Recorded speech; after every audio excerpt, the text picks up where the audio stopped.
Imagina só, herdar a liderança de uma empresa no exato dia em que o mercado global entra em colapso. O instinto imediato é vender tudo e fugir, certo?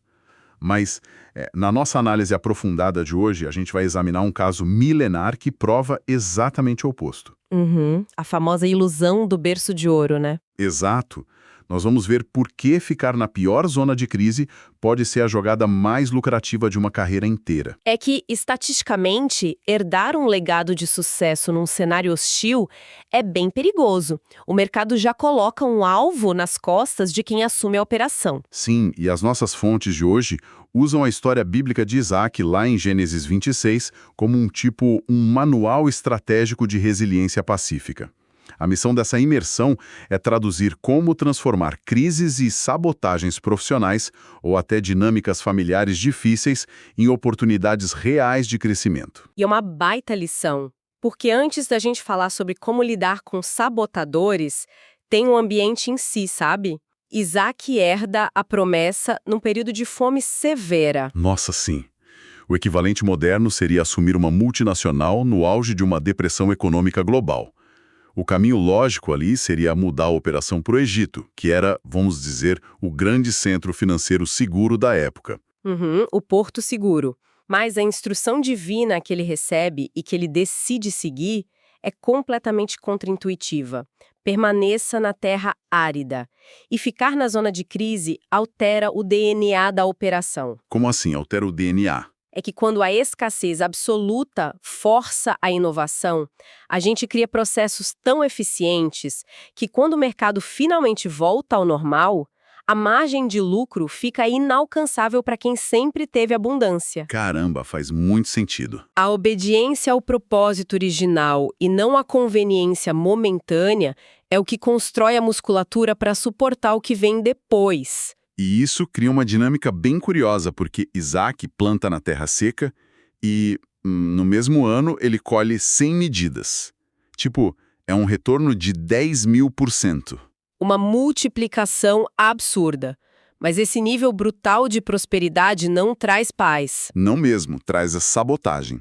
Os filisteus, por pura inveja, começam a entulhar com terra todos os poços de água da família dele. Numa economia agrária desértica, jogar terra no poço não é um simples vandalismo corporativo, sabe? É embargar a única matéria-prima essencial, né? Cortar a cadeia de suprimentos para asfixiar o negócio. É o equivalente moderno a um concorrente hackear os servidores de uma empresa por pura inveja. Perfeito. A prosperidade funciona como um ímã para ataques. Mas a assimetria de poder aí é fascinante. O verdadeiro ativo do Isaac não era a infraestrutura física ou posto em si. Era o que, então? O conhecimento. Isso, o know-how de perfuração. A capacidade inata de achar água em qualquer lugar. Os sabotadores destroem o recurso imediato, mas eles são totalmente incapazes de acessar a habilidade interna que gerou aquele recurso. Só que a reação dele a esse ataque quebra qualquer cartilha tradicional de negócios. Com poder e riqueza para declarar uma guerra corporativa, Isaac simplesmente cede o espaço. Ele vai para outro lugar e cava de novo.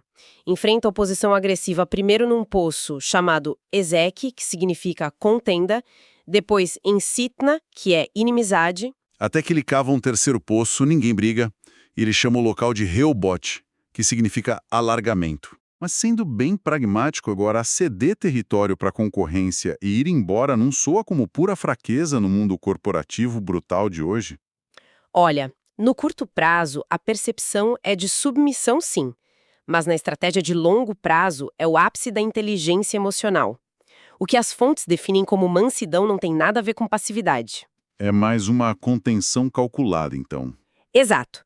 É a recusa absoluta em sangrar recursos preciosos, tipo tempo e energia mental, numa guerra de preços ou disputa inútil. Em vez de lutar por um buraco cheio de terra com sabotadores, a energia vai para inovar, para cavar novos poços. E abrir mão de uma briga para preservar a paz mental leva inevitavelmente para esse Rehobote, né? Um espaço de mercado muito mais amplo do que aquele inicial. Com certeza. Se a paz mental gera mais inovação do que a disputa por território, o resultado acaba sendo inquestionável.